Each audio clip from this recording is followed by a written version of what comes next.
चौबट में दरिंदगी के खिलाफ मुस्लिम समाज का बड़ा ऐलान। अपराधियों को समाज से बाहर किया जाएगा। अपराधी कोई भी हो, बख्शा नहीं जाना चाहिए।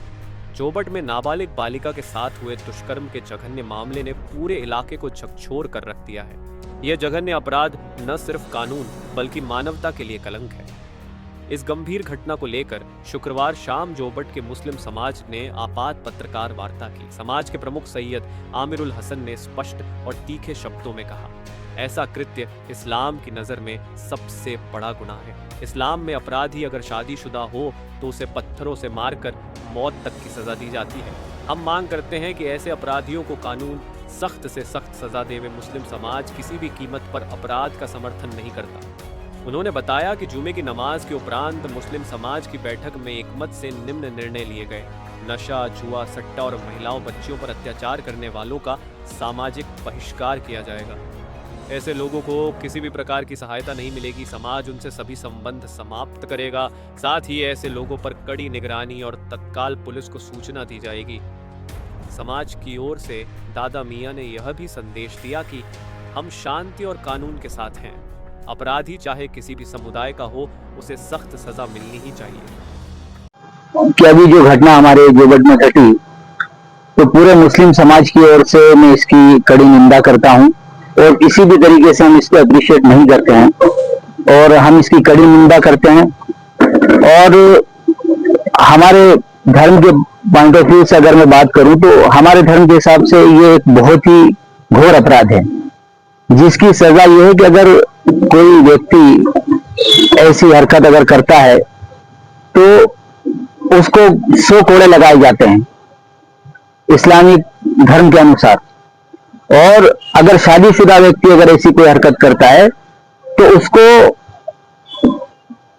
पत्थरों से उस वक्त तक समाज मारेगा। ये कानून है कि पत्थरों से समाज उस वक्त तक मारेगा जब तक कि वो मर न जाए।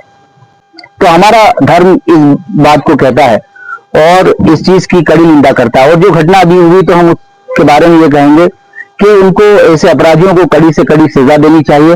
और आज हमारे पूरे समाज ने आज जुमे के दिन ये निर्णय लिया कि ऐसे जितने भी असामाजिक तत्व हैं जो नशे के अंदर लत में लगे हुए हैं या नशे को बढ़ावा दे रहे हैं और जुए सट्टे को आम कर रहे हैं और नौजवानों नई नस्ल के अंदर इन चीजों को बढ़ावा दे रहे हैं, तो उनके खिलाफ समाज सख्त कदम उठाएगा।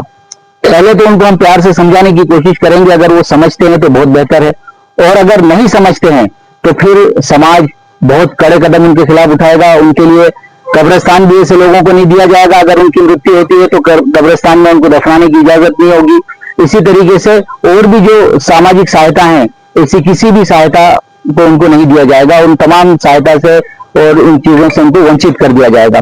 तो इस तरीके से समाज ने कुछ निर्णय लिए हैं और मैं पूरे नगर वासियों से अपील करता हूं कि हमारा नगर ये एक सांप्रदायिक सौहार्द की एक मिसाल रहा है हमेशा से, और हम हमेशा इस बात की कोशिश करते हैं कि इस नगर के अंदर सांप्रदायिक सौहार्द बना रहे और लोग आपस में एक दूसरे के सुख दुख में साथ दें, एक दूसरे के काम आए और मिलजुल कर भाईचारे के साथ रहें। तो मैं पूरे नगर वासियों से ये अपील करता हूं कि वो आपस में भाईचारे को बनाए रखें और सांप्रदायिक सौहार्द को बनाए रखें।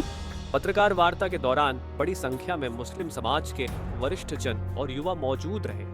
सैयद तनवीरुल हसन, सैयद अबुल हसन, अख्तर बाबूजी, रईस पठान, साबिर रंगरेज, मकामुद्दीन खत्री, फिरोज खान, इरफान मकरानी, रफीक खत्री, मम्मू खत्री, यूनुस लोहार, फरीद शेख, रमीज शेख, शाहरुख मकरानी सहित समाज के गणमान्य लोग उपस्थित रहे।